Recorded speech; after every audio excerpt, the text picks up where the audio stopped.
বন্ধুরা, কাল রাতে ঝড়ের জন্য আমাদের গাছের সব আমগুলো পড়ে যায়। তো আমি ভাবলাম আমগুলো ফেলে না দিয়ে কিছুটা বড় বড়গুলো বেছে নিয়ে খাওয়া যাক। তো আমগুলো আমি মাখিয়ে নিয়েছি আর কিছু আম চাটনির জন্য রেখে দিয়েছি। তো এমনিতে আমার টক খেতে খুবই ভালো লাগে।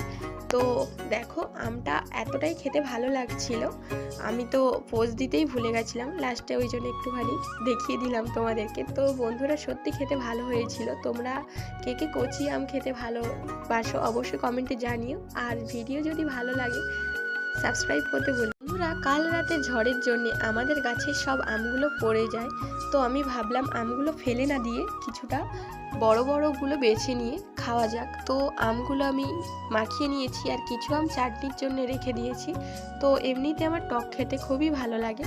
তো দেখো, আমটা এতটাই খেতে ভালো লাগছিল, আমি তো পোজ দিতেই ভুলে গেছিলাম লাস্টে, ওই জন্য একটুখানি দেখিয়ে দিলাম তোমাদেরকে। তো বন্ধুরা, সত্যি খেতে ভালো হয়েছিল। তোমরা কে কে কচি আম খেতে ভালোবাসো অবশ্যই কমেন্টে জানিও। আর ভিডিও যদি ভালো লাগে সাবস্ক্রাইব করতে ভুলো।